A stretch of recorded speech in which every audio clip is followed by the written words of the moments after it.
Lagi seru-serunya diskusi, mungkin harus ada sesi terpisah nih ya, TFL ya. Oke, sip. Baik.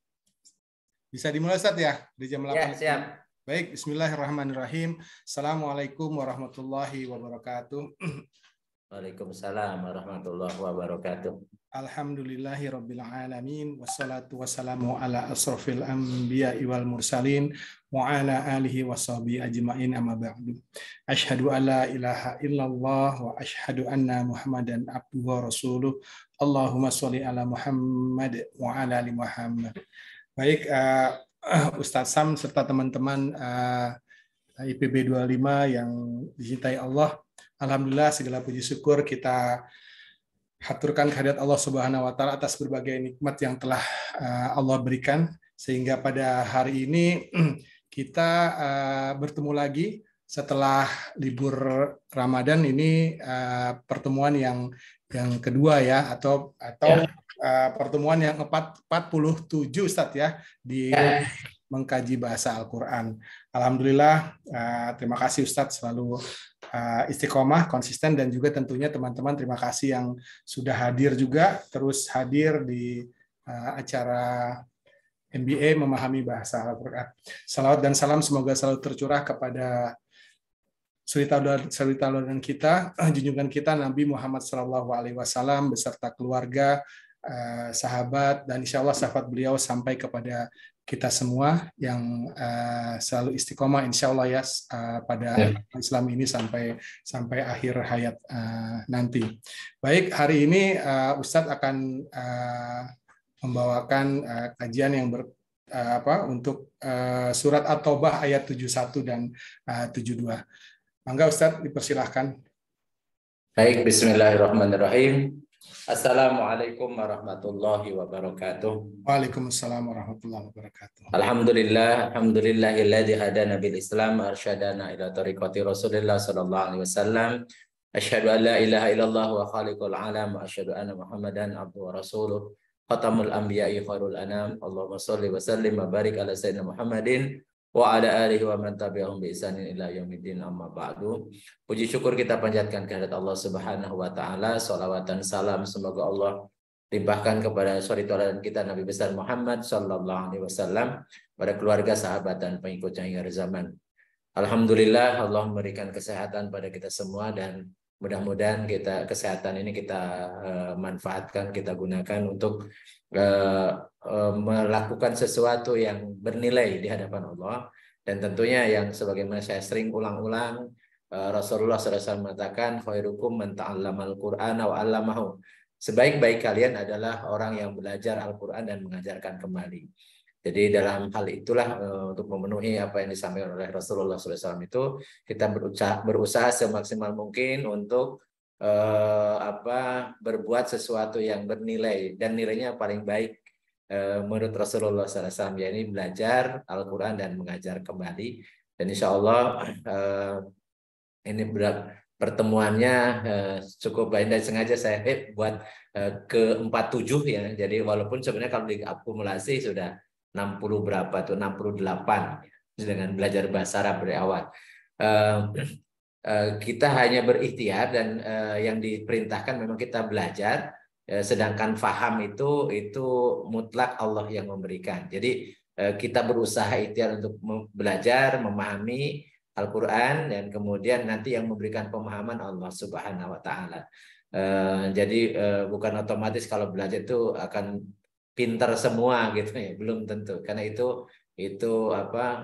kudroh irodahnya Allah Subhanahu wa taala. Kita hanya berikhtiar dan mudah-mudahan ikhtiar kita akan bukan hanya pahala yang kita terima, tetapi juga yang kita sangat butuhkan adalah rahmat dan ampunan dari Allah. Karena hidup kita ini butuh kasih sayang dari Allah dan juga butuh ampunan dari Allah Subhanahu wa taala. Nah, pada hari ini lanjutan dari minggu lalu. Kalau minggu lalu kita membahas tentang orang-orang munafik. Nah, pada minggu ini kita membahas tentang orang-orang yang beriman. Jadi karena redaksinya hampir sama. Jadi ini luar biasanya Al-Qur'an. Jadi dengan topik yang bertentangan, tetapi redaksinya hampir sama. Jadi ada karakter, kemudian ada janji, ada balasan.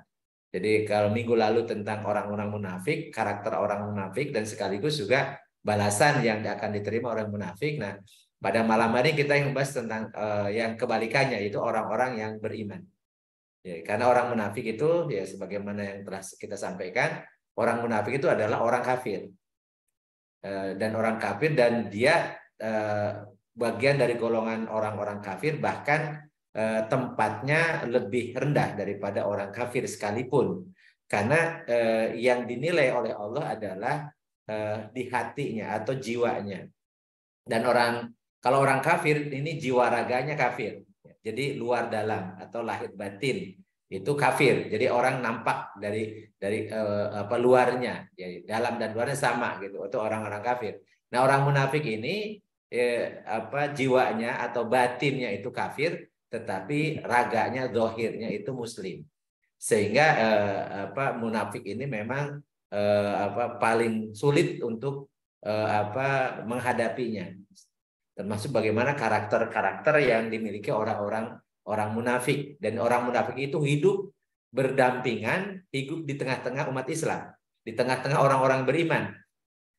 Dan orang-orang menganggapnya dia orang beriman, sehingga diperlakukan sebagai orang beriman, padahal mereka orang kafir dan musuh. Bahkan musuhnya ini musuh yang sangat membahayakan, karena dia menjadi musuh dalam selimut, atau musuh yang ada di dalam diri umat ini. Dan bahayanya orang munafik jauh lebih besar ketimbang orang kafir sekalipun. Karena kalau kita menghadapi orang kafir, jelas karena lahir batin kelihatan kekafirannya.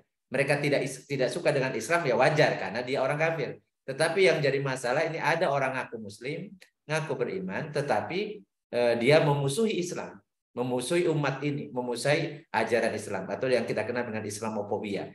Oleh karena itu keberadaan orang munafik itu diulang-ulang oleh Allah dalam Al-Quran itu dengan karakter, dengan sifat-sifat yang sangat banyak, yang sudah sebagian kita sudah bahas minggu lalu. Nah, sekarang kita membahas orang-orang beriman, dan kita berharap kita menjadi bagian dari orang-orang beriman.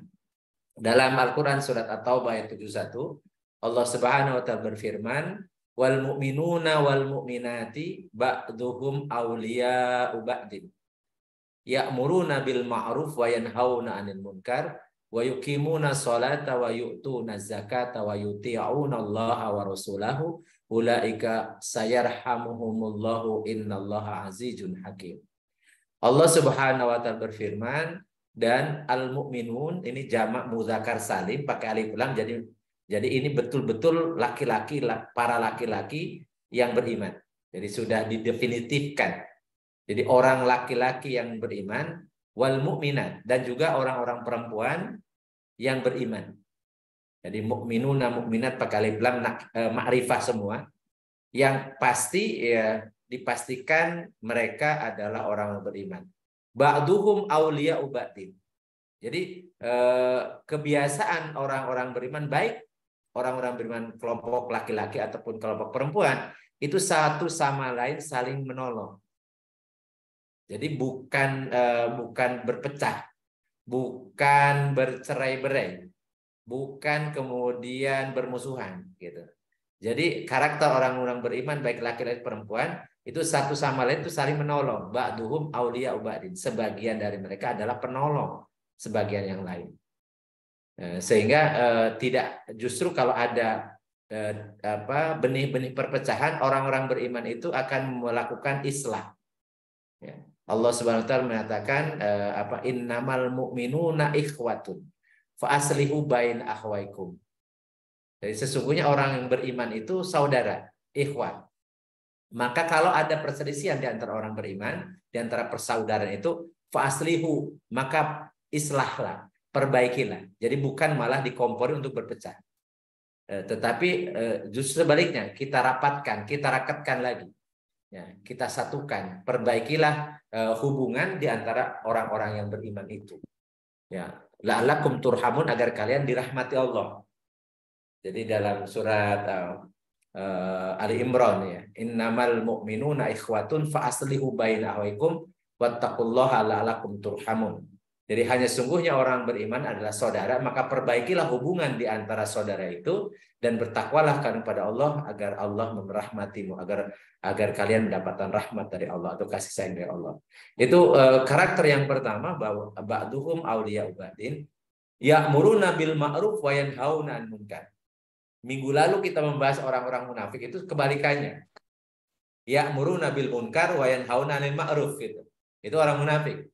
Sementara orang beriman itu ya'muruna bil ma'ruf wa yanhauna 'anil munkar. Jadi menyuruh, mengajak kepada yang ma'ruf dan mencegah dari yang munkar. Apa yang dimaksud dengan ma'ruf? Ma'ruf itu semua hal yang baik. Bisa yang baik terkait dengan hukum syara, bisa terkait dengan uruf atau kebiasaan. Ya. Jadi karena kita sudah pernah mengkaji juga bahwa apa yang kita lakukan tidak semuanya itu ada perintah dan tidak semuanya ada larangan. Sebagian besar perbuatan yang kita lakukan itu tidak diperintahkan, tidak dilarang. Itu yang dinamakan dengan uruf atau kebiasaan. Contoh, kita berbahasa Indonesia itu tidak diperintahkan, tidak dilarang. Tetapi memang setiap bangsa punya bahasa. Kemudian kita misalnya menggunakan pakaian, model pakaian. Ya, orang Indonesia, orang Jawa, ya, kemudian dengan batik, kemudian dengan sarung, itu tidak diperintahkan, tidak dilarang. Kemudian makanan pokok kita adalah nasi. Tidak diperintahkan, tidak dilarang. Ya. Jadi itu dan itu ma'ruf atau sesuai dengan uruf gitu. Oleh karena itu ma'ruf itu mencakup semua kebaikan, baik kebaikan menurut syariat atau ada hukum syara'nya, ya, atau baik menurut kebiasaan. Jadi karena seringkali kita mendengar ada ceramah-ceramah yang suka membenturkan antara adat dengan syariat, gitu ya. Antara adat dengan syariat. Padahal yang dimaksud uruf itu adat, dan kemudian yang sesuai dengan adat namanya ma'ruf.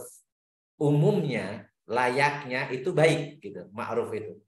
Jadi baik menurut syariat, kaitan hukum syara, dan kita tahu hukum syara itu terkait dengan perbuatan dan terkait dengan benda. Kalau terkait dengan benda hanya halal haram. Halal haram. Jadi yang haram itu berarti yang munkar. Kemudian yang halal berarti yang ma'ruf. Itu kalau kaitan dengan benda. Kalau kaitan dengan perbuatan berarti yang ma'ruf itu adalah yang wajib, yang sunnah atau yang mubah. Itu ma'ruf. Sedangkan yang munkar itu yang makruh dan yang haram. Yang haram pasti munkar. Jadi itu kaitan hukum syara. Tetapi ada perbuatan, ada hal-hal yang tidak disebutkan oleh hukum syara, tetapi itu sesuai baik menurut kebiasaan, menurut urufnya. Itu juga masuk terkategori bil ma'ruf. Jadi orang-orang yang beriman itu senang menyuruh untuk berbuat baik, ya. Berbuat baik, ya, bil ma'ruf, dan juga berusaha, makanya menggunakan fi'il mudhari, artinya konsisten, continue, karena ini fi'il mudhari ini present continue, ya. Jadi present continue, ya, artinya yang menjadi kebiasaan. Mereka biasa mengajak yang ma'ruf dan mereka biasa mencegah dari perbuatan munkar, dari perbuatan yang tercela, yang tidak, yang diingkari, yang suatu yang tidak disukai oleh Allah, tidak disukai oleh manusia juga. Karena perbuatan itu perbuatan jahat atau perbuatan maksiat. Jadi di samping mereka satu sama saling menolong, orang beriman itu kebiasaan saling mengajak berbuat baik dan saling mencegah kemungkaran, Kemudian berikutnya adalah wa yuqimuna shalat. Mereka orang beriman itu baik laki-laki atau perempuan biasa menegakkan sholat. Jadi kalau kita cerita tentang sholat, mesti redaksinya itu yukimuna. Yukimuna itu asal kata dari aqoma, artinya menegakkan. Bukan ya'maluna, bukan mengerjakan, tetapi menegakkan. Kenapa Allah menggunakan lafaz aqoma atau menegakkan, bukan ya'maluna, bukan mengerjakan? Karena sebenarnya inti yang ingin diraih atau nilai yang ingin diraih dari melaksanakan sholat adalah sesudahnya atau di tengah-tengah komunitas masyarakatnya.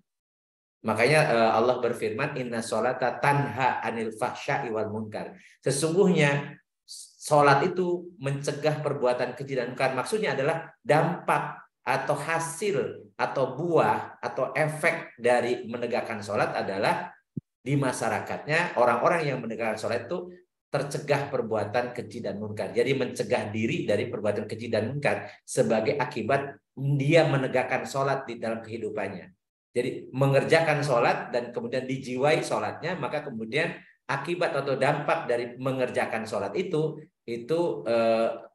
pelakunya menjadi orang yang baik, menjadi orang yang menjaga, ya, menjaga bekas-bekas sholatnya dalam bentuk perbuatan. Dia tidak melakukan perbuatan keji dan tidak juga melakukan perbuatan yang munkar.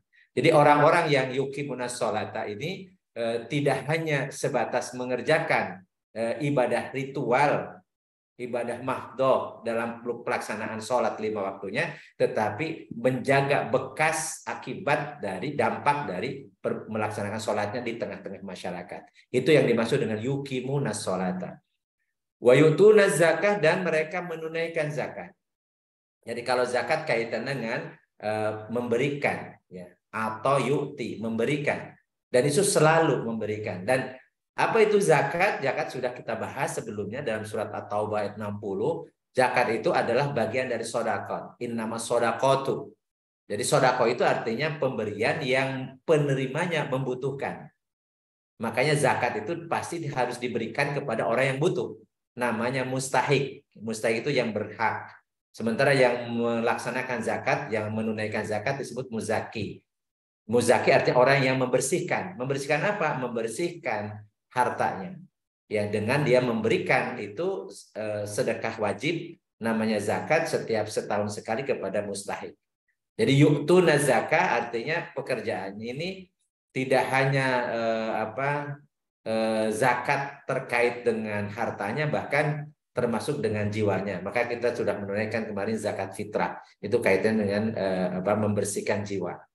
Kemudian wa yuti'unallaha wa rasulahu, dan mereka selalu taat kepada Allah dan Rasulnya. Jadi taat kepada Allah dan Rasulnya itu mutlak. Ya, kemarin kita jadi ada sedikit permasalahan ketika akhir Ramadan ada membenturkan, dianggap atiullah wa atiur rasul wa ulil amri minkum, itu bahwa yang menyelisih keputusan pemerintah dianggap tidak taat kepada ulil amri. Sehingga kemarin sempat heboh, ya, karena ada di antara sivitas BRIN yang memang sengaja itu, ya, sengaja memang supaya bikin rame lah gitu, ya, karena memang sekarang ini banyak orang-orang yang membuat sesuatu yang membuat umat Islam ini saling gelisah dan saling curiga, kemudian saling tuding dan seterusnya. Jadi memang termasuk ada yang nembakin kantor MUI, kemudian ada yang macam-macam.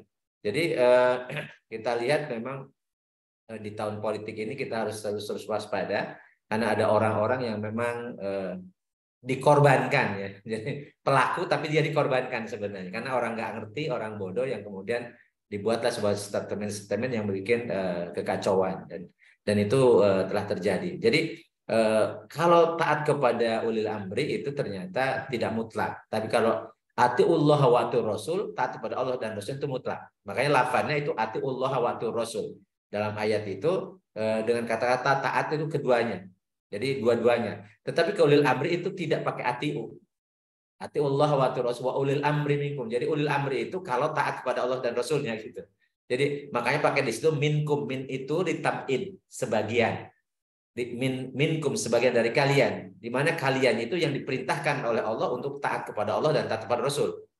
Jadi atiullah wa atiur rasul, wahai orang yang beriman, taatlah kalian kepada Allah dan taatlah kalian kepada Rasulullah dan kepada ulil amri minkum. Jadi kepada pemimpin kalian yang taat kepada Allah dan Rasulnya, gitu maksudnya. Jadi dibalikan lagi minkumnya gitu. Jadi tidak tersendiri, ya. Tidak taat pada Allah, taat pada Rasul, taat ulil amri. Jadi ulil amri itu terikat, ya, dengan atau disebut muqayyad dengan taat kepada Allah dan Rasulnya. Jadi kalau dalam rangka taat kepada Allah dan Rasulnya, maka kita wajib taat kepada ulil amri. Tetapi kalau kita ulil amrinya justru bertentangan, tidak taat pada Allah dan Rasulnya, maka kata Rasulullah, la ta'ata li makhlukin fi maksiatil khaliq. Tidak ada ketaatan kepada makhluk kalau maksiat kepada khaliq, dalam rangka maksiat kepada khaliq. Jadi ketaatannya terikat dengan ketaatan pada Allah dan Rasulnya. Nah, orang-orang yang beriman, laki-laki perempuan itu selalu taat kepada Allah dan Rasulnya. Nah, kemudian di akhir ayat ini Allah menjanjikan. Jadi orang-orang yang beriman laki-laki perempuan itu, ulaika, mereka itu sayarhamuhumullah. Pakai sa artinya akan. Jadi nanti, ya, nanti apakah nantinya itu di dunia? Karena kalau kata sa itu huruf namanya huruf mudhari, huruf istiqbal, huruf yang akan, ya, future gitu. Jadi tanda fiil mudhari salah satunya ada sa dan saufa. Sa artinya akan, tapi lebih cepat, lebih dekat waktunya. Kalau saufa nanti, nanti lebih jauh, masih lama, ya. Itu saufa. Jadi lafaz sa dan saufa itu artinya menunjukkan ini fiil mudhari akan, ya, future. Jadi sayarhamuhumullah, Allah akan merahmati mereka. Akan merahmati kapan? Bisa karena pakai sa, bisa di dunia, ya, kemudian bisa di alam barzah, dan bisa Allah menyayangi di akhirat, gitu. Jadi sayarhamuhumullah, dan dipastikan kalau Allah yang menyatakan, ya, baik menggunakan fiil madhi atau mudhari, artinya pasti Allah akan menyayangi mereka. Jadi innallaha azizun hakim, sesungguhnya Allah maha perkasa lagi maha bijaksana. Jadi azizun hakimun itu asmaul husna, salah satu atau di antara asmaul husna yang itu menegaskan bahwa Allah itu maha perkasa, jadi kekuasaannya, keperkasaan tidak bisa dihalangi, kehendaknya tidak bisa dihalangi oleh siapapun, oleh apapun, dan kebijaksanaannya itu tidak bisa ditandingi oleh apapun, oleh siapapun. Jadi azizun hakimun, bahwa Allah menegaskan bahwa orang-orang yang beriman itu telah dijanjikan, ya, dan janji Allah itu pasti, karena Allah itu azizun hakimun, maha bijaksana. Jadi kalau kita cerita tentang kebijaksanaan atau kata hakim, hakim itu sebenarnya pengambil hukum, pemutus hukum. Tetapi kalau dinisbatkan kepada Allah artinya maha bijaksana. Jadi kalau ingin orang menjadi bijak, maka dia harus ngikuti sifat-sifat di antara asmaul husnanya Allah Subhanahu wa taala, hakimun. Jadi dia harus referensinya hukum Allah, harus diniatkan menjalankan setiap hukum itu adalah hukum-hukum Allah, maka pasti dia akan mendapatkan sifat kebijaksanaan. Tapi kalau seandainya tidak mengikuti hukum-hukum Allah, tidak mungkin dia akan dianggap sebagai orang yang bijaksana. Dan itu dicantumkan di dalam Pancasila, ya, nggak tahu yang menulisnya atau yang senantiasa membaca tiap hari Senin itu paham atau tidak makna kebijaksanaan, ya. Jadi yang disebutkan di situ oleh para pembuatnya dulu. Nah, kita lanjut di dalam surat At-Taubah ayat 72-nya, Allah melanjutkan tentang janjinya. Ini hampir sama redaksinya dengan yang dijanjikan kepada orang-orang munafik. Jadi kata-kata wa'ada. Jadi kalau orang munafik itu dijanjikan oleh wa'adallahu al-munafiqina wal munafiq wal kufar, ya, itu naro jahannam khalidina fiha. Nah, kalau janji Allah kepada orang mukmin mukminat, ya, itu berupa jannat. Jadi wa'adallahul mu'minina wal mu'minat, Allah telah menjanjikan atau menyediakan, mempersiapkan. Jadi bisa maknanya wa'ada itu bisa menjanjikan, menyiapkan, menyediakan bagi orang-orang yang beriman laki-laki atau orang-orang beriman perempuan itu jannatin. Ini jamak muannas salim. Jadi karena kalau mufrad itu jannatun atau jannatan, jadi satu, ya, surga, satu surga. Ternyata di jannatin artinya surganya banyak. Nah, dan kemudian pakai tanwin artinya banyak apa saja namanya. Kita dapat istilah ada jannatul firdaus, jannatun naim, jannatul aden, jannatul ma'wa, dan sebagainya. Kalau nanti suatu hari kita kumpulkan tuh nama-nama surga gitu, ya. Karena surga itu banyak, jannat, ya. Jannat itu yang arduhas samawati wal ard. Jadi surga itu luasnya seluas langit dan bumi dan berbagai macam pintu di situ. Jadi pintu surga. Jadi jatuh bentuk tingkatan.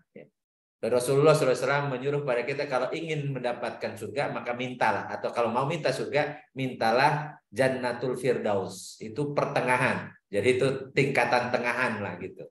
Tapi apapun namanya ya, kalau surga itu pasti penuh dengan kenikmatan gitu ya. Apapun namanya. Jadi surga itu tajri min tahtiha al-anharu.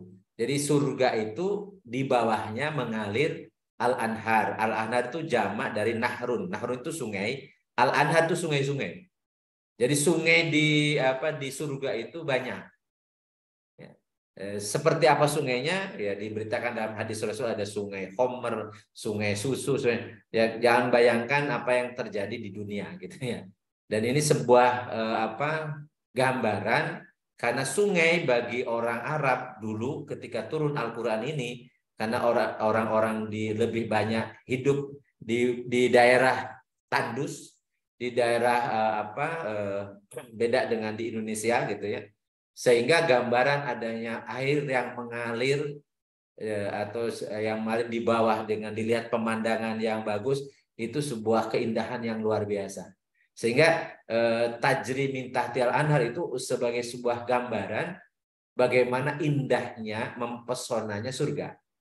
Jadi dengan gambaran air yang mengalir dengan berbagai macam warna, berbagai macam rasa airnya gitu ya.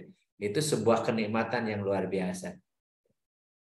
Karena ini Al-Quran itu diturunkannya kepada Rasulullah. Rasul itu hidup di Mekah ya, dan di Madinah, dan sejauh mata memandang wilayah itu wilayah tandus ya, beda dengan yang di Bogor gitu ya.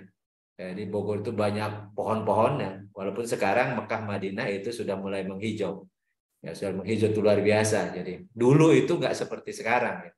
Dulu itu sulit untuk mendapatkan, dan kalau musim kemarau itu sulit mencari air. Dan panasnya luar biasa. Kalau musim penghujan itu ya, sering banjir, kemudian berlumpur dan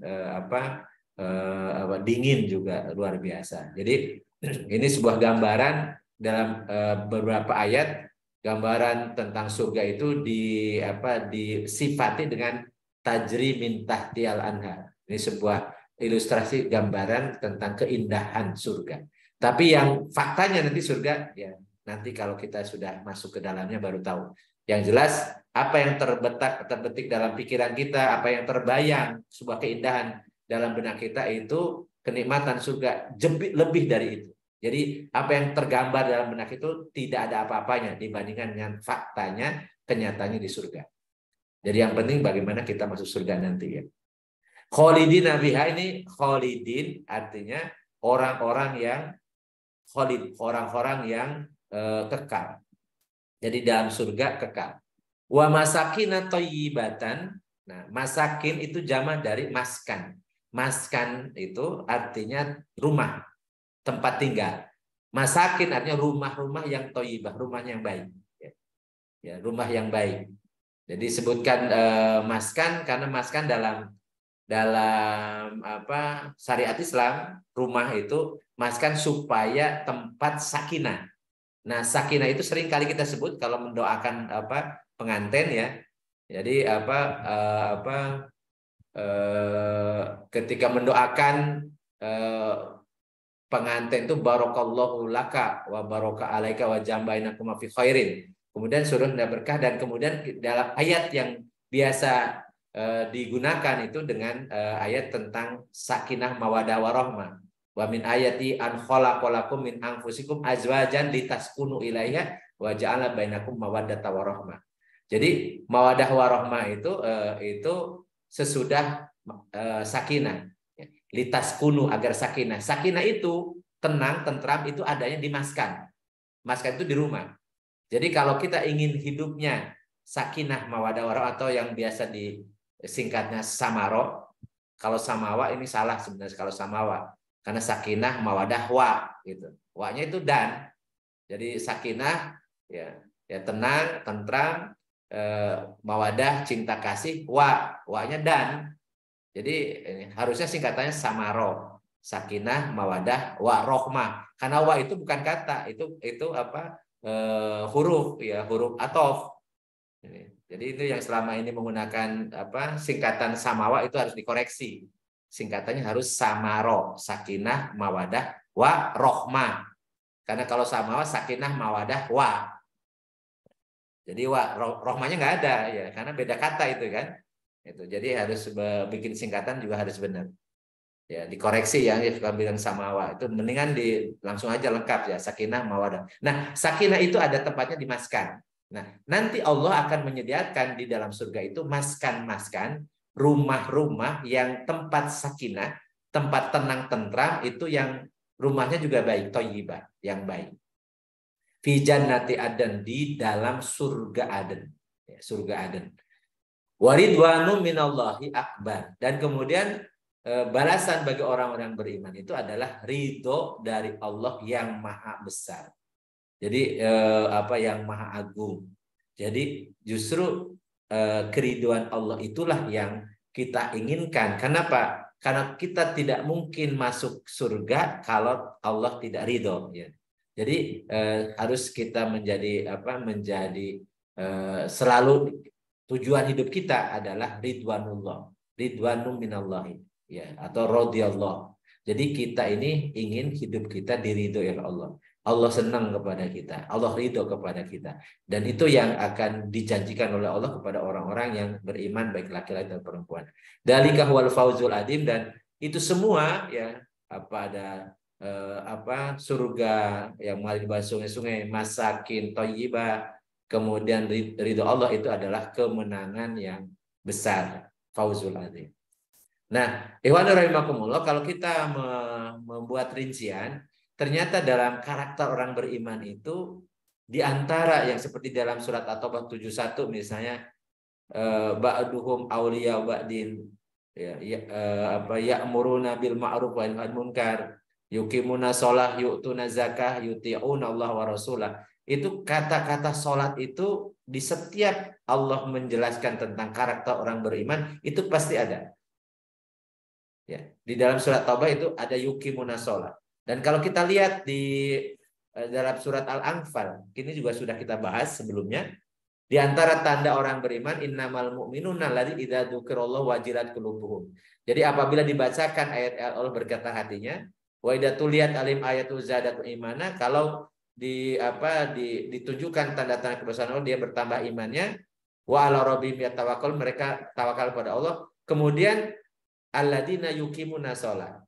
Jadi orang beriman itu, yang beriman sebenarnya beriman adalah alladzina yuqimuna shalah. Di dalam ayat Al-Anfal juga yang lain bisa berbeda ya, ada tambahan-tambahan, tapi kalau yuqimuna shalah itu ada. Wa mimma razaqnahum yunfikun, kemudian ini redaksi yang lebih umum. Kalau tadi yu'tuna zakat, kalau ini wa mimma razaqnahum yunfikun, lebih luas. Karena infak itu, di antara infak itu ada zakat. Jadi dalam surat Al-Anfal itu kalau memberi itu ternyata lebih luas lagi dari kata sekedar zakat ya. Ini juga kalau kita kompilasi karakter orang beriman itu di beberapa ayat itu sangat banyak ya. Jadi sangat banyak dan itu saling melengkapi. Tapi kata-kata alladzina yuqimuna shalah itu ada. Kemudian kalau kita baca dua dalam surat Al-Mu'minun ayat 1 sampai 11 ya. Yang di awal qad aflahal mu'minun, justru kata-kata salat itu diulang dua kali. Jadi Allah mengulang kata salat itu ada dua kali. Yang ayat pertama ya, ciri orang beriman yang pertama alladzina hum fi sholatihim khashi'un. Jadi orang yang beriman yang benar itu adalah yang akan beruntung nih, adalah orang yang mereka sholatnya khusyuk. Nah, apa itu sholat khusyuk? Sholat khusyuk itu intinya sholat dijiwai atau jiwanya sholat gitu. Jadi khusyuk itu definisi mudahnya hadir jiwa kita. Ketika raga kita sholat, jiwa kita hadir, harus hadir, berusaha untuk hadir. Karena kalau jiwa kita hadir, maka kita bisa paham, sadar. Faham akan bacaan dan sadar akan gerakan yang kita lakukan. Itu kalau jiwa kita hadir, itulah khusyuk. Karena lawan dari khusyuk adalah sahun, lalai, artinya jiwanya, raganya sholat, tapi jiwanya tidak sholat. jiwanya tidak hadir ketika raganya sholat. Jiwanya kemana-mana gitu ya. Jadi yang pertama orang beriman itu ketika mereka sholat, ini sholatnya khosyi'un, jadi khusyuk. Jadi menghadirkan jiwanya. Kemudian walladzina hum 'anil lagwi mu'ridun. Jadi yang sia-sia, yang ini mereka berpaling. Kemudian alahum lizakati fa'ilun. Kemudian di sini bukan yungfikun tetapi zakat, spesifik daging. Kemudian li furujihim hafidun, menjaga kemaluannya, ya, kecuali kepada istri-istrinya, kepada hamba-hamba sahayanya, kalau itu tidak tercela gitu. Kemudian kalau mencari selain kepada istri dan kepada hamba sahaya itu adun, jadi dia melampaui batas, ya, tidak diperbolehkan, diharamkan. Kalau misalnya menyalurkan syahwatnya bukan kepada yang dibolehkan, ya. Jadi mereka tidak menjaga. Nah kemudian alladzina hum li amanatim wa ahdim ra'un. Jadi orang beriman itu menjaga amanah dan memenuhi janji. Jadi ini juga bertentangan dengan sifat munafik. Kalau sifat munafik itu kalau berjanji tidak ditepati, kalau diberi amanah ya khianat gitu. Nah orang beriman kebalikannya, dia akan menjaga amanahnya dan juga akan memenuhi janjinya, ya. Berusaha menjaga. Nah kemudian tentang sholat ini ya di akhir karakter dalam surat Al-Mu'minun ini, ya, itu waladinahum ala sholawatim yuhafidun. Jadi khusyuk ketika menjalankan dan yuhafidun, selalu menjaga. Jadi menjaga sholat. Jadi terutama sholat 5 waktu, menjaga waktunya. As-sholatu alal waktiha. Jadi ketika Rasul ditanya, ayul amal afdhal ya Rasul, as-sholatu alal waktiha. Jadi sholat pada waktunya. Atau menjaga waktu-waktunya, tepat waktu, ya. Dan berusaha dia untuk istiqomah, berusaha untuk memaksimalkan kualitas sholatnya, yaitu misalnya dengan berjamaah kalau laki-laki, atau kalau perempuan boleh di rumah tapi berusaha untuk bisa jamaah. Kalau laki-laki bukan hanya jamaah tapi berusaha untuk berjamaahnya di masjid. Itu salah satu menjaga sholat. Jadi khusyuk dan dijaga sholatnya itu dalam surat Al-Mu'minun ayat 1 sampai 11. Jadi ini karakter orang-orang yang beriman. Dan kalau kita lihat tadi semuanya di dalam ayat-ayat itu ada ciri yang khas, yang itu ada terus di dalam ayat-ayat itu adalah menjaga sholat atau menegakkan sholat. Ini menunjukkan bahwa memang sholat adalah inti karakter orang yang beriman. Jadi kalau begitu meninggalkan sholat ini jadi masalah. Jadi sholat 5 waktu. Jadi kalau kita buka-buka ternyata indikator dia beriman itu sholat. Kalau syariat itu sholat. Kalau yang lain-lain cerita tentang akhlak, ya, tentang akhlak. Akhlak itu adalah aktivitas jiwa dan itu secara batinnya, apa yang akan dilakukan dalam hatinya, yang kemudian diekspresikan dalam sifat-sifat baiknya, itu akhlak. Nah kemudian ini balasan yang kalau kita kumpulkan tuh, Allah akan menyayangi. Dan kata-kata jannatin tajri itu di setiap balasan pada orang beriman itu disebutkan. Jadi artinya orang-orang yang beriman yang memelihara sholatnya itu pasti masuk surga. Jadi balasannya itu kata-kata jannatin tajri min tahtil anhar khalidina fiha itu diulang-ulang dalam beberapa ayat. Sementara kalau yang lain misalnya yarhamu Allah, masakin thayyibah, ridwanullah wa akbar, al-faujul adim, itu bisa redaksinya saling melengkapi. Ya, contoh misalnya di dalam ayat surat Ar-Ra'd misalnya, ya, itu orang-orang yang beriman itu nanti akan masuk ke dalam surga, mereka akan masuk ke dalamnya. Wa man sholaha min abaihim wa azwajihim wa dzurriyyatihim. Dan ini luar biasa janji Allah. Nanti mereka akan masuk ke surga sekaligus beserta orang-orang baik dari kalangan bapak-bapaknya, istri-istrinya dan anak keturunannya. Jadi akan disatukan lagi.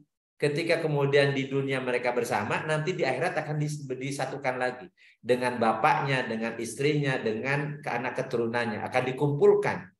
Ya, Rasulullah mengatakan anta ma'aman ahbabta, engkau akan beserta orang yang kau cintai. Jadi itu luar biasa, dan tentunya kalau kita ingin selamanya bersatu bersama-sama dengan pasangan hidup kita, dengan orang tua kita, dengan anak cucu kita, maka ajaklah mereka atau dakwahi mereka agar betul-betul menjadi orang yang mukminuna haqqo, menjadi orang yang beriman, yang karakternya disebutkan di sini, dan nanti akan disatukan lagi di dalam surga Aden, akan bersama-sama dengan seluruh keluarga yang menjadi orang-orang yang soleh, ya, orang-orang soleh dari kalangan keluarganya. Wal malaikatu yadkhuluna alaihi min kulli babin. Nanti dalam surga itu, di dalam surga Aden itu, malaikat akan masuk keluar masuk, ya, ke surga itu untuk melayani penghuninya.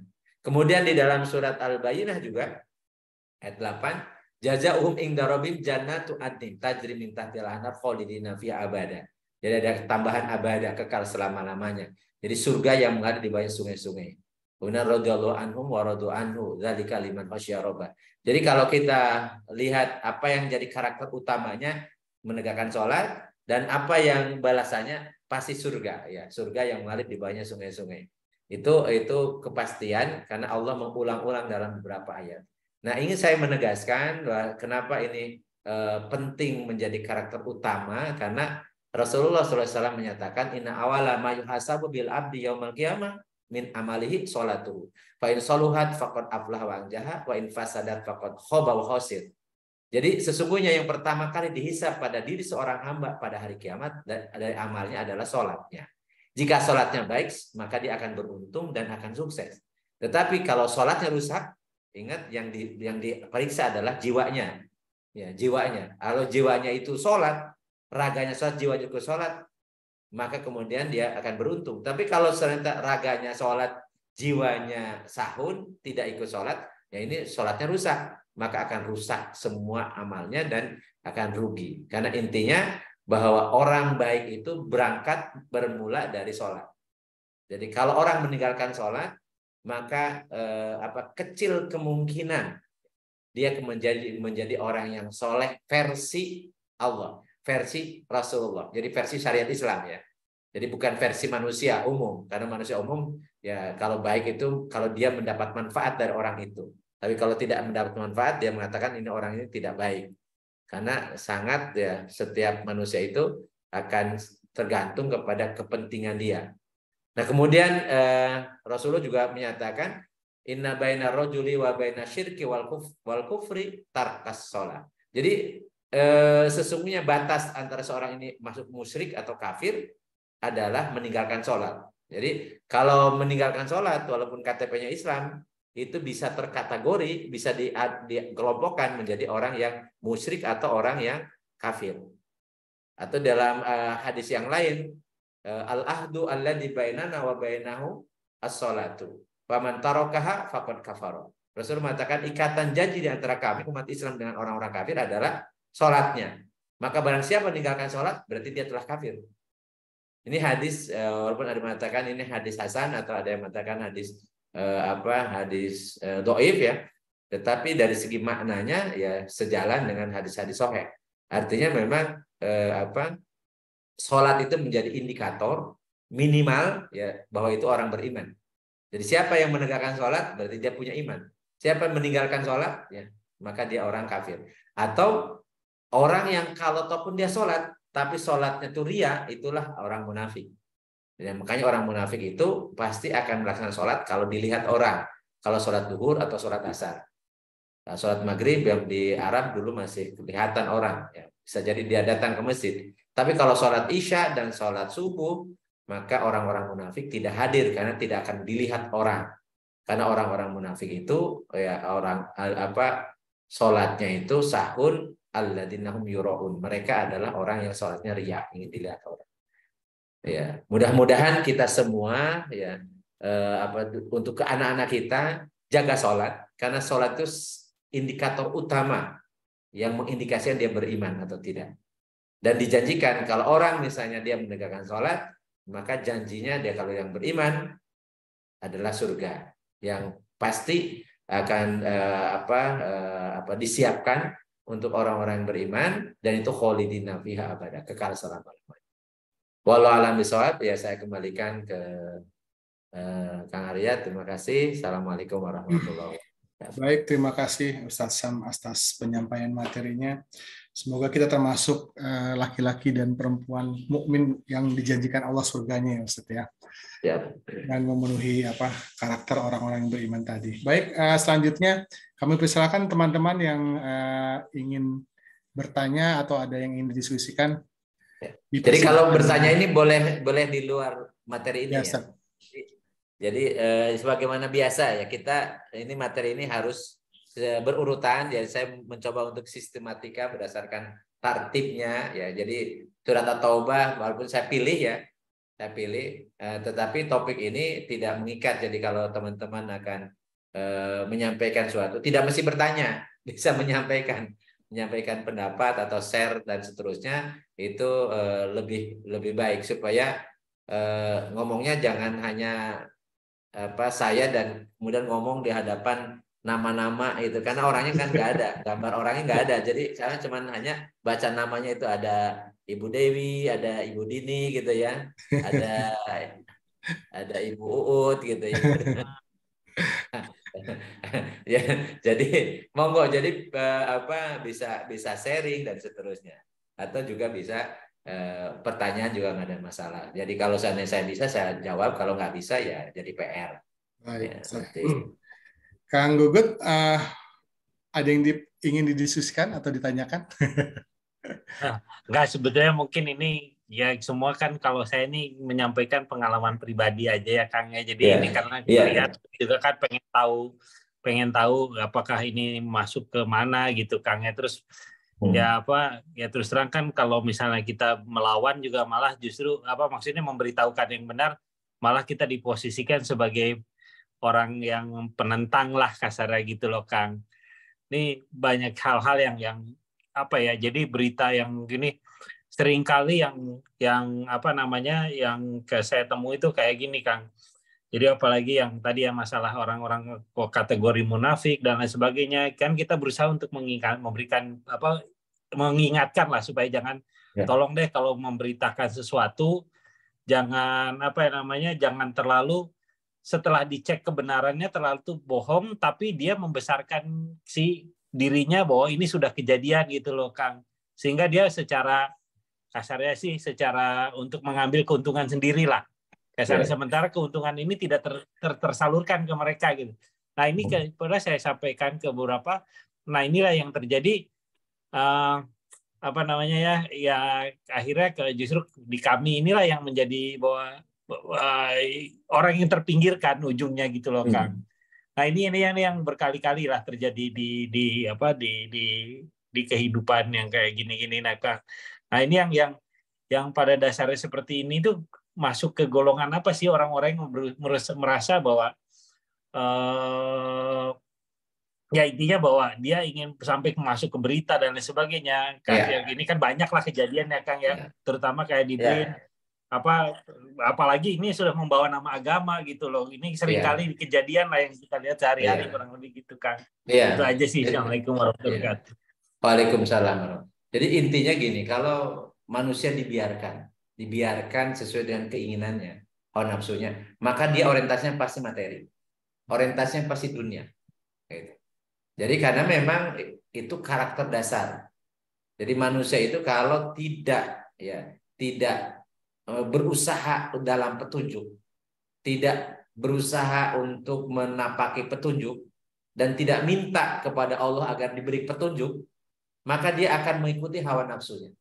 Hawa nafsu itu bahasa di Al-Quran disebut syaitan.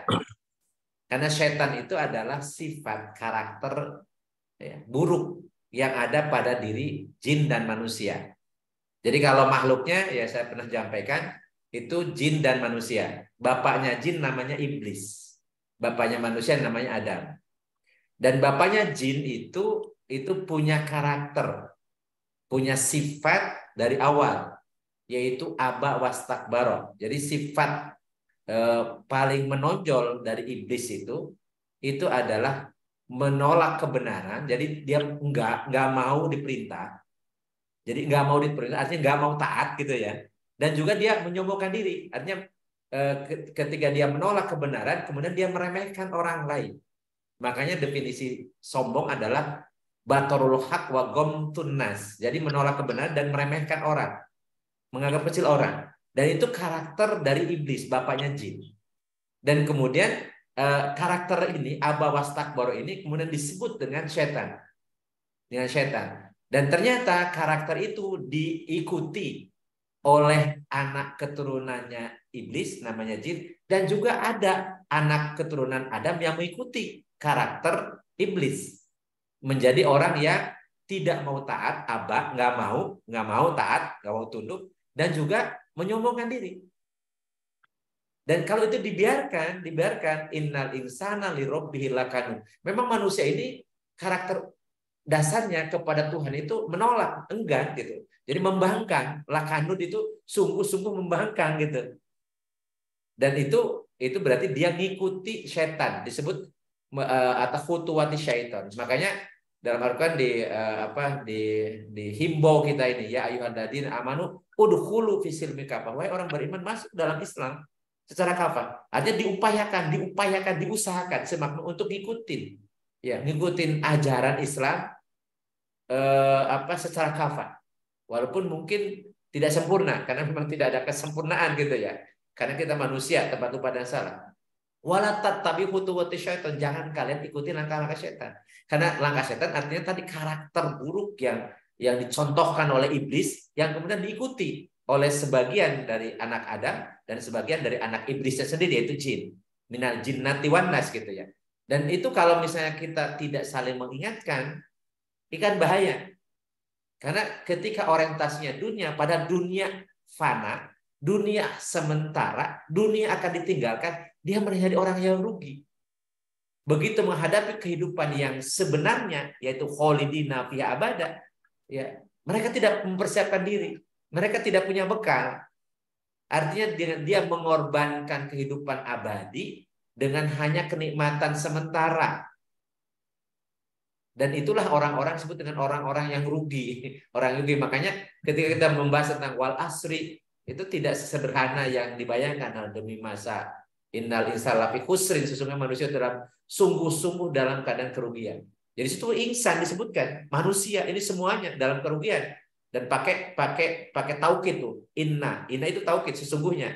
Al insan manusia, ya apa? Wal asri innal insana lafi khusrin, laknya lah pendek, sungguh dalam kerugian. Kemudian dikecualikan. Nah, kalau tidak ada ilah, ya habis kita. Semuanya kena kemana? Ternyata Allah menggunakan ilah, kecuali. Nah, ada eksepsi itu. Kecuali siapa? Alladzina amanu wa amilu solihati wa tawasaw bil haqqi wa tawasaw bis sabr. Dan ini pakai wa. Wa itu artinya paket dan tidak choice, tidak komplementari, itu bukan, tapi ini satu kesatuan, tidak bisa dipisah. Mungkin kita sudah beriman, tapi belum cukup. Kita harus beramal soleh. Dan beriman dan beramal soleh juga tidak cukup. Ternyata kita harus tawasobil haq wa tawasobil sob. Saling menasehati dalam kebenaran dan saling menasehati dalam kesabaran. Salah satu sarananya ya pengajian ini. Pengajian ini kita saling tawasobil haq wa tawasobil. Karena itu paket, tidak bisa dipotong-potong. Tidak cukup hanya ambil alladzina amanu wa amilus solihati saja, harus tawasobil haq wa tawasobil sob. Jadi tetap kita punya kekurangan kalau kita tidak mau saling menasehati. Jadi bukan hanya nasihati doang. Makanya saya khawatir kalau saya jadi penasehat terus, tidak pernah dinasehati. Makanya forum ini saling menasehati gitu. Jadi Kang Gugut ya nasehati saya juga gitu kan. Tawasob itu resiprok. Jadi wajarnya kalau belajar bahasa Arab ya. Jadi kata-kata tata fa'ala ya. Jadi ini tafa'ala artinya saling. Jadi kita saling menasehati dalam melaksanakan yang hak dan saling menasehati untuk tetap sabar. Jadi termasuk kondisi seperti sekarang ini ya saya sampaikan ya Kang Gus harus sabar. Jadi karena banyak orang yang tidak sesuai dengan yang kita inginkan kan gitu ya. Ya. Jadi kalau kita hidup di tempat orang banyak, ya komunitas banyak, ya walaupun kita baik ya, tidak akan semua orang senang sama kita. Ada juga yang membenci, ada yang nggak suka. Gimana tidak baiknya Rasulullah, coba bayangin. Jadi sebelum diangkat jadi nabi, beliau adalah ya tokoh idola, pemuda idola idaman, disebut Al-Amin. Ya, calon pengganti kakeknya Abdul Muthalib, pemimpin Quraisy gitu kan. dan jadi penerus nanti pemimpin dari pamannya Abu Thalib. Disebut digelar Al-Amin. Jadi memutuskan segala minta jurujukan kepada Al-Amin Muhammad. Tapi begitu diutus jadi nabi menyampaikan, malah orang-orang yang jadi pamannya sendiri Abu Jahal, Abu Lahab nggak suka, malah memprovokasi, memusuhi, gitu kan. Nah, apalagi kita ini bukan siapa-siapa. Kalau nggak ada yang nggak suka, apalagi kemudian kepentingan mereka terganggu karena kritikannya Kang Gugut. Ya pasti dia nggak sama lo, sok suci amat. Sok idealis, emangnya lu siapa, lu bisa apa, kan begitu. Nah, itulah karakter iblis. Ketika disuruh sujud kepada Adam, nah kan Adam kau ciptakan, ya Allah, Adam itu kau ciptakan dari tanah, sementara aku kau ciptakan dari api. Jadi gitu, itu karakter sombong gitu. Jadi makanya di dunia nyata ini kita akan ketemu orang-orang yang seperti iblis. Karakternya tadi aba wastakbaro. Wallahu a'lam bishawab. Ya, Bang Mak.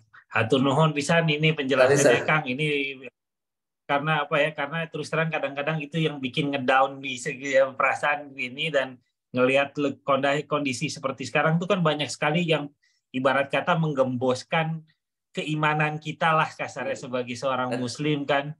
Jadi banyak sekali yang apa namanya ya, tadi Kang Samsudin, Kang Ustadz tuh ya membicarakan mengenai Islamofobia dan lain sebagainya, kan ujungnya ini kan salah satu bagian dari penggembosan itu gitu loh Kang. Betul. Nah, ini yang ngeri sekali buat saya gitu saat ini itu kurang lebih itu. Makasih banget, mudah-mudahan di forum ini membuat kita semakin sabar, insya Allah semakin tawakal ke ininya. Amin gitu. Amin ya Rabbal Alamin. Makasih penjelasannya. Kang Gugut pertanyaannya. Sebelum ke Uda Daniel, kita baca chat dulu ya Ustadz ya. Ada pertanyaan siap. Dini Agustina. Ustadz, bagaimana caranya jika ingin mengingatkan orang yang membangga-banggakan jasanya terhadap orang lain? Bukankah jika berbuat seperti itu bisa membuat pahalanya hangus? Iya. Silahkan. Jadi ini salah satu yang harus kita ingatkan, artinya tawasobil haq wa tawasob itu adalah tentang kebiasaan orang itu dua ya, ingin dilihat dan ingin didengar. Dan itu kalau kena kebaikan namanya, kalau ingin dilihat namanya ria, ingin dilihat ro'a ya ria gitu ya. Dan ingin dengar namanya sum'ah. Jadi dia berbuat kalau ada orang melihat. Kemudian kalau orang nggak melihat, dia ceritakan supaya orang mendengar kebaikan dia. Dan itu salah satu karakter orang munafik. Kenapa? Karena dia orientasinya dunia. Kalau orang orientasinya akhirat, dia ikhlas. Ikhlas itu artinya karena Allah, lillahi ta'ala. Kalau lillahi ta'ala itu mau dilihat orang atau tidak, mau didengar orang atau tidak, mau dapat apresiasi atau celaan dari orang, tapi dia istiqomah sabar menjalankan karena niat dia karena Allah. Dia menjalankan itu kenapa? Karena Allah mewajibkan kepadaku. Orang mungkin tidak mengapresiasi kita, nggak ada masalah. Jadi kalau dibenci dia tidak kecewa, kalau dipuji juga dia tidak bangga. Gitu. Jadi itulah orang yang ikhlas. Memang ini kan berat karena hawa nafsu kita itu karakter dasarnya pengen dipuji, pengen dilihat, pengen diwongke gitu kan, pengen diagung-agungkan, pengen menjadi menjadi leader, pengen macam-macam gitu. Itu keinginan, namanya gorijatul bako. Dalam diri kita ada ego itu yang sebutnya dari gorijatul bako. Manusia itu seperti itu. Jadi makanya hati-hati karena itu setan itu ada dalam aliran darah kita, ada di dalam darah kita. Nama apa? Tadi karakter iblis itu aba wastakbaro. Jadi nggak mau taat, nggak mau tunduk, dan kemudian menyombongkan diri. Ya. Jadi dan itu kalau dibiarkan kita nanti nyesel. Karena tugas kita ini di dunia ini untuk membersihkan, mensucikan. Makanya wa nafsi wa masawaha fa'alhama fujuraha wa taqwa qad aflaha man zakkaha wa qad khaba man dasa. Demi jiwa dan penyempurnaan penciptaan jiwa telah kami ilhamkan kepada jiwa fujurnya. Jadi maksiatnya. Jadi maksiatnya itu didahulukan tuh, membangkangnya dulu. Itu ada dalam jiwa kita. Wa taqwa dan takwanya. Jadi takwanya juga ada. fujur dan takwanya itu ada dua-duanya. Maka beruntunglah, sukseslah orang yang mensucikan jiwanya. Jadi tugas hidup kita itu tazkiyatun nafsi, membersihkan jiwa kita. Dari apa? Dari karakter-karakter iblis, yaitu setan namanya. Setan itu ya. Yang itu termasuk yang kita sebutkan dengan orang munafik. Kenapa? Karena orang munafik itu memang betul-betul dia menjiplak karakter iblis. Jadi menjiplak karakter iblis. Jadi kebalikan-kebalikan. Oranglah menyuruh yang ma'ruf, dia mah nyuruhnya yang munkar. Orang mencegah yang munkar, dia mah mencegah yang ma'ruf gitu ya. Kemudian orang mah kemudian dia dermawan untuk ketaatan, malah dia sebaliknya pelit ketaatan, tapi kalau untuk maksiat dia royal ya, dan seterusnya ya. Kemudian dia suka kepada orang soleh, kalau orang munafik malah benci sama orang baik, sama orang soleh. Jadi oleh karena itu, itulah karakter iblis itu yang namanya setan itu. Kalau diikuti akan menjadi mencelakakan. Makanya waqad khoba man dasaha, dan celakalah orang yang mengotori jiwanya. Mengotori jiwanya atau ngikuti fujurnya, ngikuti hawa nafsunya, ngikuti karakter iblisnya itu setan. Mudah-mudahan kita selalu diingatkan. Dan ini memang harus saling mengingatkan. Yang paling efektif tentunya dengan pasangan hidup kita, supaya kita nanti di dunia bareng, ya di akhirat juga bareng. Maka mulailah dari keluarga kita, tawasobil haq wa tawasobil sob. Dan yang paling gak enak memang awal-awal kalau kita ingin dinasihati misalnya oleh anak kita. Itu dulu saya yang paling gak enak itu ketika anak saya nasihati, Abi itu harus begini, gak boleh begitu. Itu terasa ada ini, karena tadi ada ego di saya kan. Mestinya bapak lah yang kemudian punya otoritas untuk nasihati, gitu kan. Tapi begitu anak nasihati kita, nah itulah latihan. Padahal harusnya kita kan tawasau, saling menasihati. Berarti kita menasihati anak, anak kita nasihati kita. Kita nasihati istri, istri kita juga nasihati kita. Dan kita harus siap. Itulah orang-orang yang tidak akan rugi, yang dikecualikan oleh Allah tidak akan rugi hidupnya. Tawasobil haq wa tawasobil sob. Tidak hanya beriman dan beramal soleh saja, tetapi harus dibiasakan membangun komunikasi yang dua arah saling gitu. Mudah-mudahan kita membiasakan. Insya Allah ya, kalau teman-teman, karena ini usianya kan sudah 50 ke atas ya. Kalau 50 ke atas itu sudah matang lah. Ya, sudah matang, sudah kenyang dan perjalanan sejarah hidupnya. Jadi kalau istiqomah ya, sampai di atas 50, alhamdulillah, tinggal pertahankan ya. Ya, tinggal pertahankan saja ya sampai akhir gitu ya. Ya. Dan sekarang ini sudah waktunya kemudian kita udah mulai istiqomah, mulai benah-benah lah gitu. Jadi memberesi, dievaluasi. Oh ini banyak salah, jangan diulangi. Oh ini udah bagus, dilanjutkan dan seterusnya. Semakin efisien menggunakan waktu karena sebentar lagi jatah kitanya sedikit lagi gitu ya. Jadi kalau sudah di atas 50 sedikit lagi, nggak akan lama ya.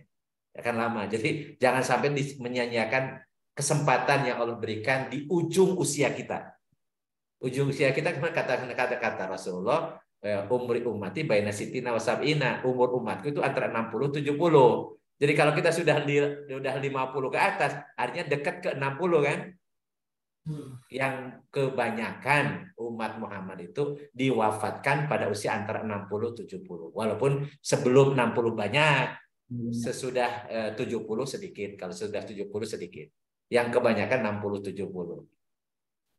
Walau alam bisawab. Ustaz, maaf, mungkin ada sedikit tambahan pertanyaan. Iya, ini kejadiannya begini Ustaz. Jadi belum lama saya mendapatkan curhatan salah satu famili yang jauh lebih sepuh dari saya. Beliau cerita bahwa kelihatannya beliau ini kecewa, orang yang pernah ditolongnya mungkin mengecewakan lah, sikapnya mungkin kurang menyenangkan. Akhirnya diceritakan, ya kan ini begini segala macam, bahwa beliau itu bisa begini. Saya pribadi mungkin menghadapi ini agak bingung gitu kan. Di satu sisi menyayangkan bahwa aduh sayang sekali ya beliau ini harus sampai mengungkit lagi masa lalu yang mungkin pernah membantu atau menolong yang bersangkutan. Tapi di sisi lain kan mungkin manusiawi juga barangkali karena beliau ini kecewa. Terus akhirnya jadi malah cerita panjang lebar. Nah kalau ketemunya kasus seperti ini, bagaimana sikap kita sebaiknya untuk supaya menghindari bahwa barangkali cerita ini akan berulang mungkin ya, ke si A, si B, si C gitu. Nah, supaya tidak berulang karena barangkali jangan sampai ini jadi keburukan untuk beliau gitu kan. Itu kira-kira yang baiknya seperti apa? Terima kasih. Jadi tetap harus diingatkan. Cuma diingatkan gini, Allah sebenarnya memberikan guide ya. Ud'u ila sabili rabbika bil hikmah wal mau'idotil hasanah wajadilhum billati hiya ahsan. Serulah olehmu ke jalan Allah dengan hikmah. Hikmah itu artinya dengan ilmu, dengan dengan argumentasi. Ya. Dan kemudian kata hikmah itu juga karena bijaksana gitu. Hikmah itu artinya juga bisa bijaksana. Artinya bijaksana itu tahu situasi kondisi. Ketika kondisi seperti apa kita menyampaikan. Karena bisa jadi benar tapi caranya salah atau kondisinya salah, nggak tepat gitu. Apalagi kalau kemudian kita menasehati orang yang harusnya kita hormati di tempat umum. Jadi sehingga dia merasa dikecilkan atau dihinakan, dijatuhkan martabatnya. Ini berarti dia tidak hikmah. Jadi bil hikmah itu yang tepat cara, tepat situasi kondisi, bahkan pilihan kata. Jadi karena Islam itu mengajarkan kita bukan hanya belajar ilmu, tetapi belajar bahasa dan belajar sikap. Jadi bagaimana caranya? Jadi bahkan adab itu, akhlak itu bisa jadi orang ngikuti kita karena akhlak kita. Belum kita berucap, tetapi dia sudah percaya sama kita kan gitu ya. Karena contoh kita. Tetapi yang sering kali terjadi ini benar dia yang menyampaikan, harus mengingatkan, tetapi caranya dan situasi kondisinya nggak tepat. Jadi ini yang harus dinaikkan ya, nyeru kepada jalan Allah itu bil hikmah. Wal mau'idotil hasanah. Dan juga dengan nasihat mau'idot yang baik. Jadi yang baik itu ya, itu disesuaikan dengan bil ma'ruf. Hurufnya seperti apa. Jadi bahkan ada etika. Kalau kita misalnya ingin menasehati orang yang lebih tua atau dalam kondisi misalnya itu ada orang banyak. Mungkin kita nyampaikannya bagaimana pendapat misalnya ke suami atau kepada saudara kita. Bagaimana pendapat Anda kalau ada ini contohnya ada orang yang ini, seakan-akan kita nanya padahal sebenarnya kita sedang menyinggung apa yang dia lakukan. Kalau kebaikan diungkapkan, jadi tidak langsung ke yang bersangkutan, tapi mengilustrasikan ke orang lain gitu. Sehingga kemudian dia jadi ini saya yang melakukan kan gitu ya. Jadi ini cara dan itu memang harus melalui proses. Jadi tidak benar kalau orang mengatakan ya sampaikan aja walaupun pahit. Sebelum pahit kita cari yang manis dulu. Yang manis itu kan kalau terpaksa, yang pahit harus dilakukan kan gitu. Jadi kalau terpaksa ya dengan cara yang pahit ya dilakukan. Tapi kalau masih dengan cara yang manis bisa dilakukan dan menghasilkan sesuatu kan lebih baik gitu. Lebih baik cari cara yang paling baik. Jadi mau'idul hasanah, dan kalau ataupun perlu berdebat wajadilhum billati ahsan. Dan berdebat pun dengan billati ahsan, tetap dengan baik. Jangan seperti yang di TV suka berdebat tapi kemudian emosi sama pukul-pukulan. Jadi kemudian sambil marah macam-macam. Enggak seperti itu. Islam membolehkan mujadalah, membolehkan kemudian berdebat, tetapi billati hiya ahsan. Tetap dengan cara yang baik, yang paling baik gitu ya. Tapi kalau misalnya kemudian nggak ada ini ya lebih baik kemudian hindari. Jadi ini memang tetapi intinya gini. Kalau seseorang sudah berbuat baik itu satu poin. Kalau kemudian di tengah jalan kemudian dia sempat sum'ah, sempat riya, maka kita ingatkan dia ada harapan ketika dia bertobat maka pahalanya akan kembali. Istilah saya cashback gitu. Tapi kalau orang tidak berbuat baik, ya tidak mungkin mau tobat seperti apa. Karena tobat dari orang yang pernah riya, yang pernah ikhlas, yang pernah sum'ah itu adalah begitu dia menyadari, dia mohon ampun pada Allah atas riyanya, atas sum'ahnya, sehingga kemudian Allah mengembalikan pahala keikhlasan yang pernah dia lakukan. Dan itulah fungsi tawasobil haq wa tawasobil sabr. Jadi saling mengingatkan itu. Karena bisa jadi dalam kondisi tertentu kan dia emosi, dia nggak tahu bahwa itu nggak boleh diceritakan, kan udah ikhlas. Dulu ikhlaskan itu, ketika membantunya ikhlas. Tapi karena terpengaruh oleh sikap yang bersangkutan, muncul emosi, maka yang dulu sudah dilupakan diingat lagi. Nah, pada saat itu dia sedang lupa, maka begitu diingatkan, ya dia kemudian istighfar, maka Allah akan kembalikan pahala keikhlasan yang pernah dilakukan. Dan itulah Islam. Dan Islam itu tidak ada satupun perbuatan baik itu yang sia-sia. Tidak ada sesuatu yang sia. Kalau kemudian dia sempat keliru, sempat salah, begitu bertobat akan kembalikan oleh Allah apa yang menjadi hak dia. Itulah makna fama ya'mal misqala dzarratin khairan yarah wa may ya'mal misqala dzarratin syarran yarah. Man amila sholihan falinafsihi wa man asa'a fa 'alaiha. Jadi siapa yang berbuat kebaikan meskipun sebiji sawi akan melihat hasilnya. Dan siapa yang berbuat keburukan meskipun sebiji sawi akan mendapatkan juga balasannya. Siapa yang berbuat baik untuk dirinya sendiri. Siapa yang berbuat jahat akan menimpa akibatnya pada kejahatan kepada dirinya sendiri. Tetapi balik lagi, manusia itu tempat lupa dan salah.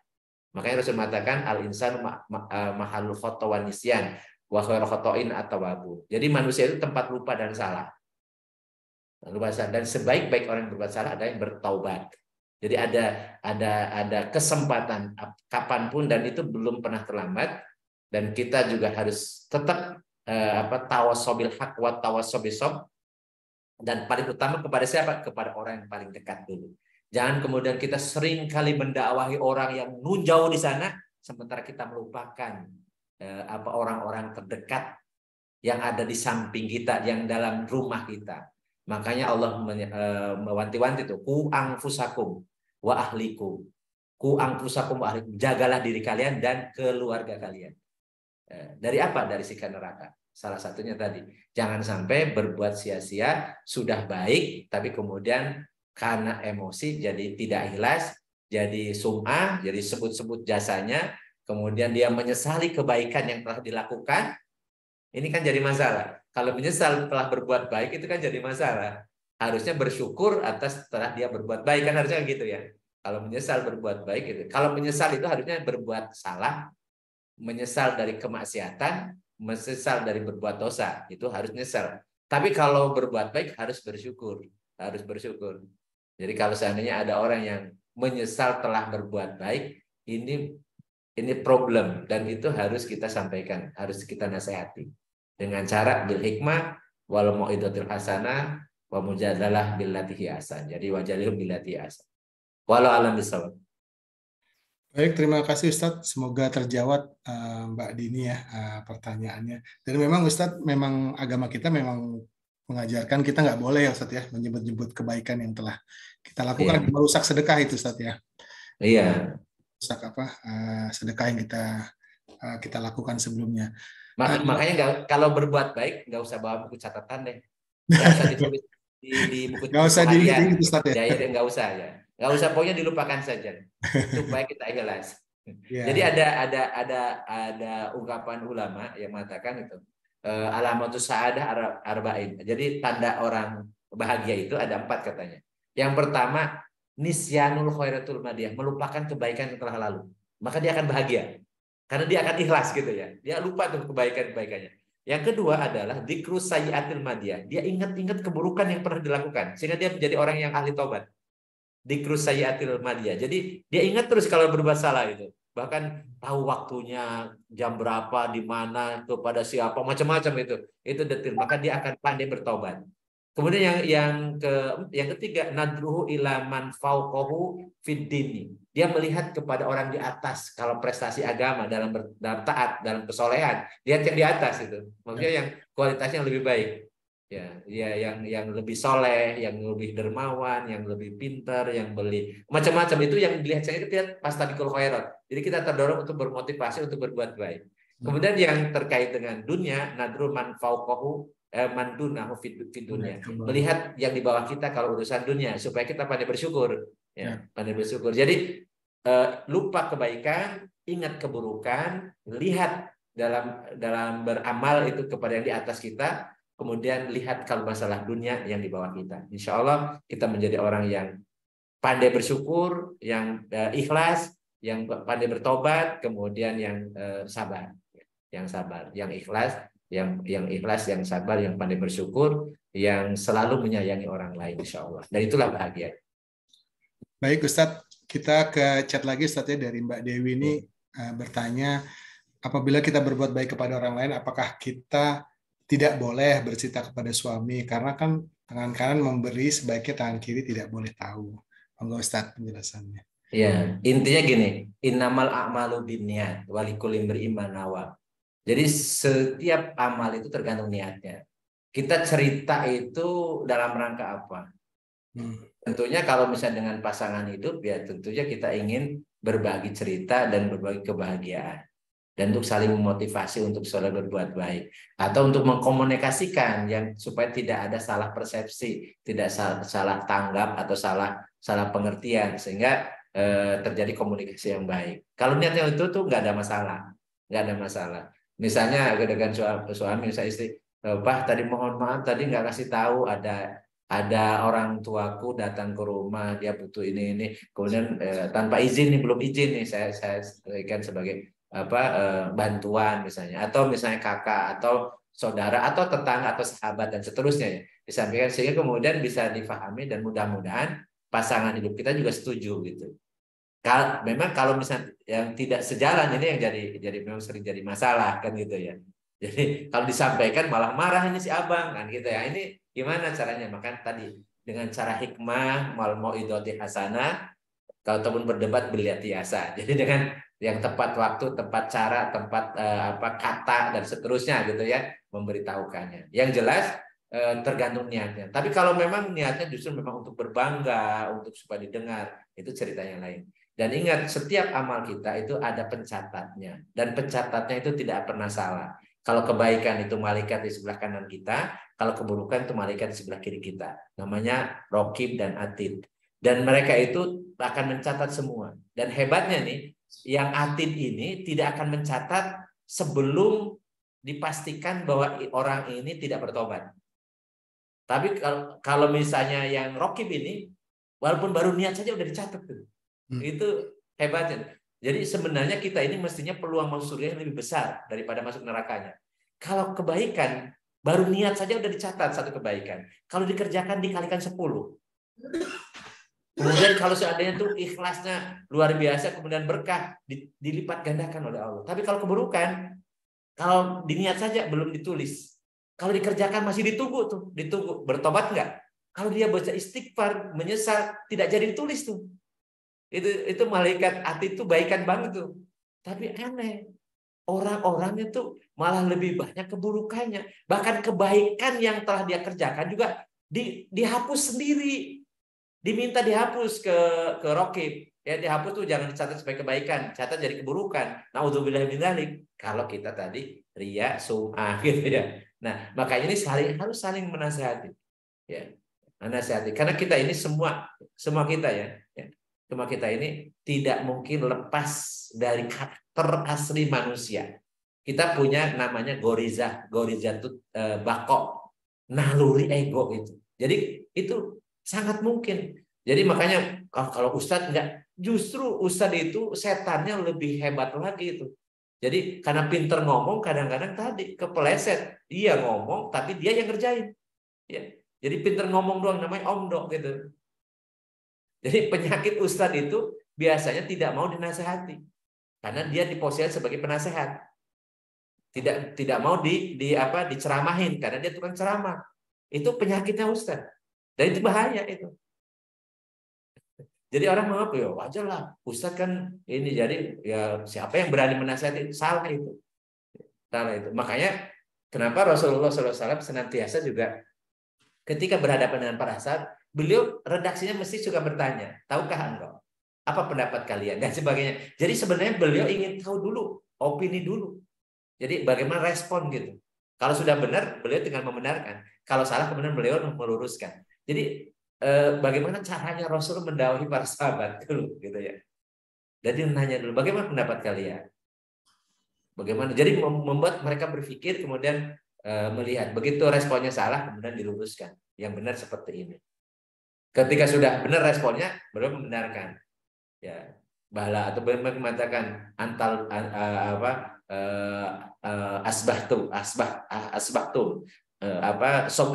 as-sawabtum atau apa namanya, pokoknya Anda benar gitu, bala atau ya gitu, atau dan seterusnya. Jadi Rasulullah SAW itu contoh suri teladan yang sangat baik ketika memberi nasihat.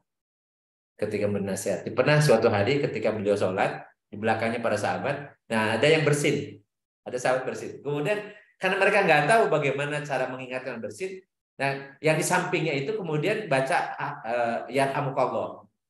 Kemudian yang satu lagi melihat ini kok ada yang ngomong gitu, yang bukan bacaan sholat. Lagi sholat, jangan bicara. Nah, yang satu lagi karena ini ngomong, kemudian tepuk-tepuk. Gitu. Rame tuh di belakang. Begitu udah selesai sholat, beliau balik ke belakang. Kemudian siapa tadi yang bersin? Ya. Kemudian siapa yang menjawab bersin? Siapa yang mengomentar yang bersin? Nggak boleh. Kenapa? Karena kita sedang berhadapan dengan Allah, tidak boleh mengatakan atau berucap selain dari bacaan-bacaan sholat. Jadi kalau misalnya ada yang salah, maka ucapkanlah tasbih subhanallah. Karena tepuk-tepuk itu kalau yang salah perempuan, diingatkan oleh perempuan. Jadi bagaimana saya mengatakan begitu hebat, bagusnya cara memberi peringatan, cara mengingatkan Rasulullah kepada orang-orang yang berbuat salah. Ternyata ketika mereka kumpul di Masjid Nabawi, kecil-kecil ada orang dari kampung tuh, langsung kencing di masjid. Para sahabat marah, kata Rasul, diam dulu. Ya, dia orang nggak ngerti, dia orang kampung nggak ngerti di masjid, nggak boleh dikencingin. Ya. Kemudian sudah selesai, baru ambil air kemudian diguyur. Karena dulu kan belum pakai lantai gitu ya, dari tanah diguyur. Ya. Kemudian baru disampaikan. Jadi bagaimana Rasulullah itu merespon setiap kejadian itu bil hikmah. Jadi bil hikmah. Dan ini memang harus kita ngikutin. Jadi kita biasanya responsif ya, emosional. Jadi gitu ini. Makanya ada yang mukulin di jalan gitu ya. Ada kemudian anak polisi kemudian mukulin temennya rebutan pacar gitu ya. Kemudian bapaknya malah menyaksikan gitu. Atau misalnya ada ini kemudian mukulin anaknya orang lain sampai masuk ke rumah sakit. Bapaknya dicopot jabatannya, dimasukkan ke penjara. Nah, semacam ya, itu karena tidak bisa mengendalikan emosi. Jadi karena merespon sesuatu tidak pakai akal sehat. Walau alam. Jadi insya Allah ya apa yang tadi misalnya dengan apa yang dilakukan oleh suami macam-macam diingatkan saja dan dengan cara yang baik. Dan itu insya Allah tidak akan hilang pahalanya selama dia menyadari. Jadi begitu istighfar, sobat, ya Allah akan kembalikan tuh pahala kebaikannya. Makanya berbuatlah sebanyak-banyak kebaikan. Kalau sempat kita tidak ikhlas, maka tobatlah. Maka akan kembali lagi sebagaimana perbuatan ikhlas yang lain yang kita kerjakan selama ini. Ya, baik Ustadz. Terima kasih. Pertanyaan terakhir nih kayaknya dari Uda dan pertanyaan atau mau nasihatin Ustadz kayaknya. Iya. Silakan bro. Daniel yang nasihatin saya. Dibuka ininya mikrofon. Dibuka. Dewi sudah Dewi. Sudah. Pertanyaan penutup singkat dan padat sudah 10:30. Oke. Ini masalah sholat nih, berat ini ya. Apalagi tadi kan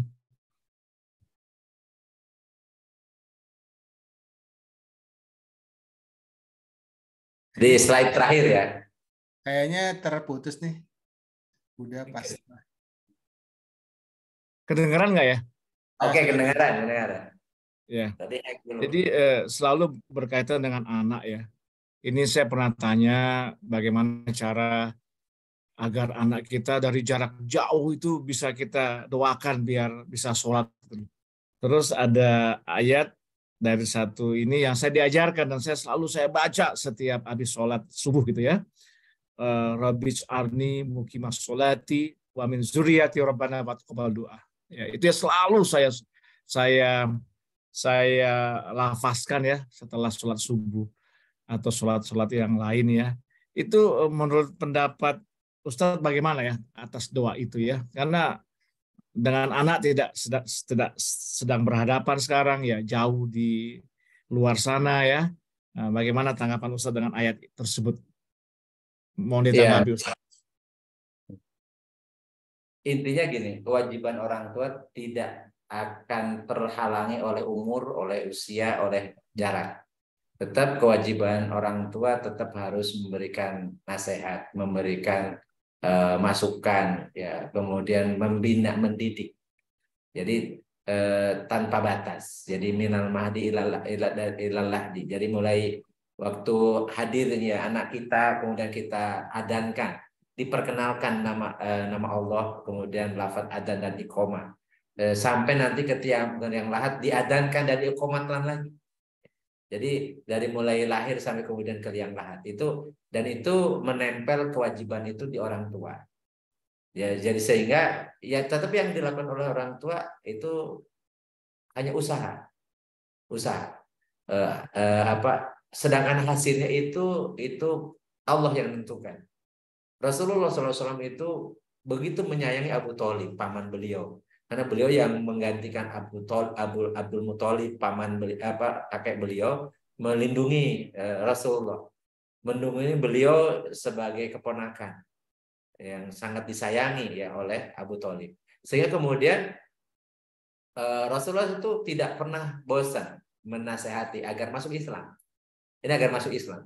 Tapi ternyata sampai akhir hayatnya nggak bisa. Jadi kecintaan Abu Thalib kepada Muhammad itu bukan karena akidah, tetapi karena keponakan, karena keluarga, kecintaan di situ.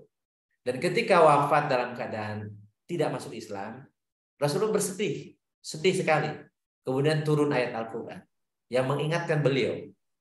Jadi Allah berfirman, innaka latahdi man ahbabta, walakinallaha yahdi ma yasha. Sesungguhnya engkau tidak akan bisa memberikan hidayah kepada orang yang kau cintai. Tapi Allah lah yang akan memberikan hidayah kepada siapa yang dikehendaki. Jadi tugas kita adalah menyampaikan, ikhtiar saja, memberitahu, dan tidak boleh bosan. Tidak boleh bosan. Dan harus sabar. Sabar itu artinya tanpa batas. Ya. Dan tidak boleh kecewa. Tidak boleh mutung. Tidak boleh kemudian berputus asa.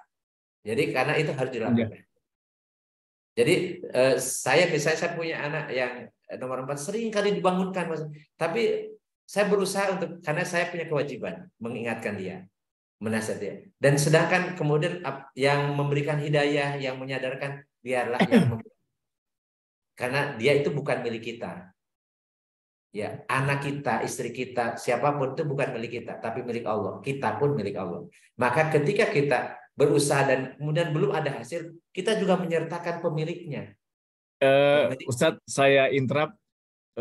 Keponakan terhadap paman itu kan yang saya tahu tidak ada kewajiban tanggung jawab di kemudian hari ya. Iya. Keponakan terhadap paman. Iya. Masalahnya ini kan orang tua laki-laki terhadap anak laki-laki gitu. Betul. Ya betul. Itu yang tetap saya berusaha, tapi ya ada juga rasa ya, kita kan ini kan orang Islam ya, ada rasa khawatir ya kalau sampai nanti kita mati gitu ya, itu belum bisa tertunaikan gitu loh Ustaz. Begitu Ustaz, kira-kira. Iya, jadi maka dari itu tetap saja ya dengan cara sekarang kan walaupun jauh kemudian kita bisa mengingatkan lewat WA, kita bisa nelpon, kemudian bisa ya jadi misalnya caranya banyak. Yang penting kewajiban itu kita jalankan dengan cara yang mampu kita lakukan, sedangkan hidayah itu kita pasrahkan kepada yang memiliki dia. Yang memiliki dia itu Allah. Jadi kita pasrahkan kepada pemiliknya. Maka dalam ketika doa itu sertakan Allah.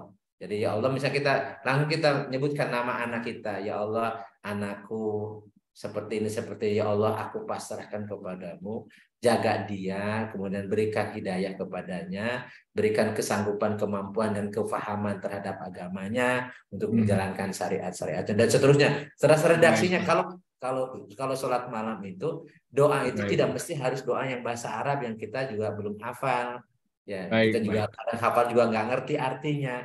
Silahkan dengan versi kita, bahasa kita, curhat sebanyak-banyaknya, dan semakin sering curhat kepada Allah, Allah semakin sayang. Baik Ustaz. Pasti akan mengabulkan, apalagi doa orang tua pada anak, insya Allah. Oke, ini ada perintah host bersingkat, tapi saya nggak bisa nih dipersingkat. Ada satu lagi host, mohon maaf host ya. Masalah khusyuk Ustaz, khusyuk sholat ya. Saya walaupun sudah berusaha, masih ada aja yang masalah khusyuk nih. Malah yang lebih parah Ustadz, kadang-kadang tuh saya saking bercabangnya, saya ini kan berjamaah di rakaat kedua, ketiga. Kadang-kadang saking bercabangnya, si imamnya salam, saya ikut salam Ustadz. Perasaan gue tadi ikutnya di rakaat ketiga deh, ya kok jadi salam begini. Itu saking bercabangnya Ustadz. Iya. Padahal sudah berusaha khusyuk gitu loh. Tapi nah, pertama satu kiat-kiatnya, yang kedua kalau itu terjadi Ustadz, ini apa nih konsekuensinya buat kita nih Ustadz ya? Padahal kan nawaitunya kan baik nih mau sholat ya, tapi terjadilah seperti itu Ustadz. Kira-kira begitu. Mudah-mudahan hostnya juga senang mendengar nih pertanyaan kayaknya. Udah 5 menit. Gini, khusyuk itu bukan hitam putih, bukan harus khusyuk tidak khusyuk. Karena khusyuk itu ada tingkatan, dan Allah menilai sesuai dengan kadar kehusuannya. Jadi itu dari segi penilaian, Allah itu akan menilai sesuai dengan kadar khusyuknya. Maka berbahagialah, beruntunglah kalau kita bisa berjamaah. Karena nanti dinilainya oleh orang yang paling khusyuk di antara jamaah. Jadi nanti jadi nilainya akumulasi dari yang paling khusyuk yang dinilainya. Maka berusahalah supaya kalau kita sering tidak khusyuk, berjamaahlah. Itu upaya kita. Yang kedua, biasakan untuk menanggalkan semua urusan-urusan yang akan mengganggu konsentrasi kita. Jadi kalau kita bisa lapar, jangan sholat dulu, makan dulu. Supaya nanti ingat sholat ketika makan. Jangan sampai ingat makan ketika sholat. Asik. Kalau kemudian bisa ibu-ibu sedang masak, berhentikan, selesaikan dulu masaknya, matikan kompornya, selesai itu baru sholat. Jangan sampai dia was-was ketika sholat, was-was dengan kondisi dapur. Ya. Atau misalnya ketika anak, ya, jadi anak itu dipastikan aman dulu, sehingga kemudian dia sholat tidak terganggu dengan rengekan anak, atau tadi anak misalnya bahaya, dalam kondisi bahaya dan seterusnya. Intinya semua hal yang akan mengganggu pikiran kita ketika sholat, semaksimal mungkin kita kondisikan aman. Itu upaya. Bahkan Rasulullah ketika habis sholat, beliau melihat ada kain bergaris-garis di depan beliau. Kemudian setelah sholat, kemudian oleh beliau disobek. Ini tadi melalaikan aku ketika sholat, gitu ya. Jadi artinya ini pesan dari Rasul. Jadi kalau kita misalnya ini ingin BAB misalnya, buang dulu gitu. Dan kemudian ketika menghadiri sholat, jangan terburu-buru, jangan tergesa-gesa. Jadi santai aja, sesuai dengan kita temunya. Kalau ketemunya rakaat pertama, insya Allah dinilai sesuai dengan niat kita. Insya Allah didapat nilai jamaah, gitu ya. Tapi jangan sengaja memang masbuk terus, ya. Jangan sengaja masbuk, karena bagi Allah itu, dan tadi malaikat pencatat itu tidak bisa ditipu, tidak bisa udah. Jadi mereka tahu ini sengaja ini sengaja sibuk ngurusin dunia, ngurusin cuannya. Tapi tidak ingat yang ngasih cuannya itu siapa, kan gitu ya. Jadi kalau kita ingin cuan, maka ingat pemilik cuan itu, yang pemilik sebenarnya adalah yang harus kita lapor setiap waktunya.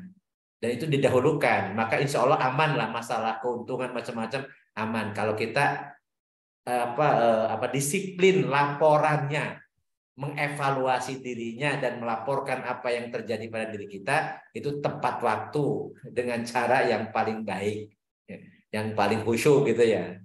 Jadi upayakan, ada upaya, kemudian ujungnya itu nanti Allah yang akan menilainya, insya Allah. Ya, cukup. Terima kasih. Ini yang ngomong juga sering kayak gitu. Oh. Biasalah. Kalau Lolita kita kan lewat 50 tahun. Makanya saya berusaha untuk bisa berjamaah gitu ya. Kenapa? Ya, karena tahu diri kalau sendirian itu banyak betul. Apalagi kalau deadline ini laporan ini macam-macam. Betul. Tapi kalau berjamaah itu aman. Kalau saya jadi imam, biasanya terbebani oleh jamaah, biasanya berusaha untuk khusyuk. Untuk khusyuk karena beban ini di belakang kan itu ya. Kalau jadi makmum lebih enteng, kalau jadi makmum ngikutin imam saja. Sama persis. Baik. Terima kasih.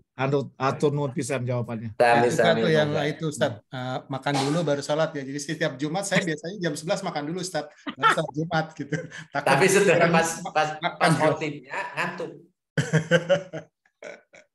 Pas khotbah ngantuk. Insya Allah enggak banyak makanya. Baik Ustaz, sudah jam 21.40. Baik, makasih. Kita akhiri dengan mudah-mudahan apa yang kita bahas hari ini bermanfaat untuk kita semua. Dan mudah-mudahan Allah senantiasa menerima kebaikan-kebaikan itu sebagai amal soleh, dan mudah-mudahan Allah mengampuni semua dosa-dosa yang kita lakukan. Allahumma sholli wa sallim wa barik ala sayyidina wa habibina al-karimina wa dhuhrina wa lana Muhammad wa sallim radhiyallahu tabaraka wa ta'ala kulli sahabat Rasulillahi ajmain. Allahumma anfa'na bima 'allamtana wa 'allimna ma yanfa'una wa zidna ilman nafi'an. Allahumma yassir lana umurana kullaha wa la tu'assir alaina. Allahumma ahsin maqasidana. Rabbana la tuzigh qulubana ba'da idh hadaitana wa hab lana min ladunka rahmatan innaka antal wahhab. Rabbana atina fid dunya hasanah wa fil akhirati hasanah wa qina adzabannar. Wa sallallahu ala sayyidina Muhammadin wa ala alihi wa sahbihi wa barik wasallim. Subhanakallahumma bihamdika asyhadu an la ilaha illa anta astaghfiruka wa atubu ilaik. Subhana rabbika rabbil izzati amma yasifun. Salamun alal mursalin walhamdulillahi rabbil alamin. Billahi taufiq. Assalamualaikum warahmatullahi wabarakatuh. Waalaikumsalam warahmatullahi wabarakatuh. Waalaikumsalam warahmatullahi wabarakatuh. Sama juga teman-teman semua, terima kasih kehadirannya. Jazakumullah khairan. Hari Rabu. Itu Zi Terima baru, kasih, Assalamualaikum. itu Zi baru kelihatan barusan. Izin live ya, makasih semua. Ya, Assalamualaikum. semuanya.